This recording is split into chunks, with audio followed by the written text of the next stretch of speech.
दिनै जोबोद गोजोनथाव बाथ्रा जे इउपिपिएल दलनि जे दिनै नमिनेशन जे साबमिट होनाय बेहाय जोङो गार' पाहार जितु फिल्ड जोंनि बेनिफ्राय साब डिभिजनसिम जोङो रिलि फैनानै बेहाय जोङो साब डिभिजन अफिसाव जोंनि जायखि नमिनेशन जे पेपार बेखौ जों गथायबाय। दिनै पटबजरा ओनसोलनि खना खनला थानाय रायजो राजा गासिबो ओरैबायदि दले बले हाजार हाजार रायजो राजाफ्रा दिनै बेहाय माने हेफाजाब होफैदों दले बले रिलि खालामनानै जों दिनै नैबे साब डिभिजनाव जोंनि जे नमिनेशन पेपार जों बेखौ साबमिट होनाय जाबाय। आसा खालामदों पटबजरानि रायजो राजाफ्रा निश्चय माने 2020 नि इलेक्शनाव हयथ' गोबां बेले बेले जादोंमोन जोंनि हयथ' इउपिपिएल दलखौ हयथ' माखासे कमिउनिटिनि मानसिफ्रा जेरै माइनरिटि लेभेलनि मानसिफ्रा जोंखौ हयथ' सापर्ट खालामाखैमोन किन्तु एइबाराव सारि बोसोराव जे प्रमद बर' सारनि जे मावनाय दांनाय गासिबो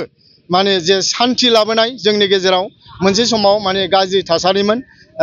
2020 नि जे आगोलाव जे समाव बिपिएफ सरकार सलायदोंमोन बे समाव जोंनि माने बिभिन्न जाति जनगोष्ठीनि गेजेराव मोनसे दाङाबाजि थासारिमोन नाथाय दिनै बे थासारिया गैला जोंनि गेजेराव मोनसे गोजोन थासारि लाबोनो हाबाय जे प्रमद बर' सरकार सारनि नाजानायाव दा दिनै गोजोनखौ हास्थायनानै बा जोंनि ओनसोला जिहेतु गोग्लैसोनाय ओनसोल माने लामा दालां बान्दो हयथ' जोंनि गेजेराव गोबां जाबावनांगौ दङ दा बेनिखायनो जोङो दिनैनि तारिखाव बे ओनसोलनि रायजो राजाफ्रा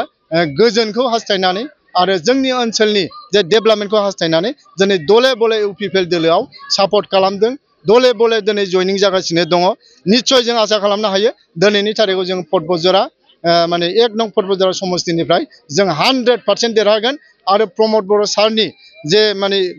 इउपिपिएल सरकार बियो 100% सरकाराव जों सरकार दागोन बियो दिनैनि तारिखाव रोखा। बेसेबां भटनि फारागथियाव नोंथाङा देरहागोन बायदि आसा खालामदों?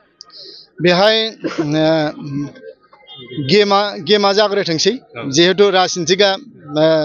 भटनि सायाव सोनारो गेमा जागोन बिनि उनाव निश्चय नोंथांमोना मिथिगोन दिनै जेसेबांनाखि लोब लोब रायजो राजाफ्रा ओंखारदों निश्चय बेखौ नायनानै नोंथांमोनाबो एसे हमनो हाखागोन जोङो 100% देरहागोना पटबजरानिफ्राय रोखा बेहाय खुनु पार्सेन्टनि खोथा गैया जों माने गोबां पार्सेन्टआवबो हयथ' जों देरहागोन जोंहा बेहाय माने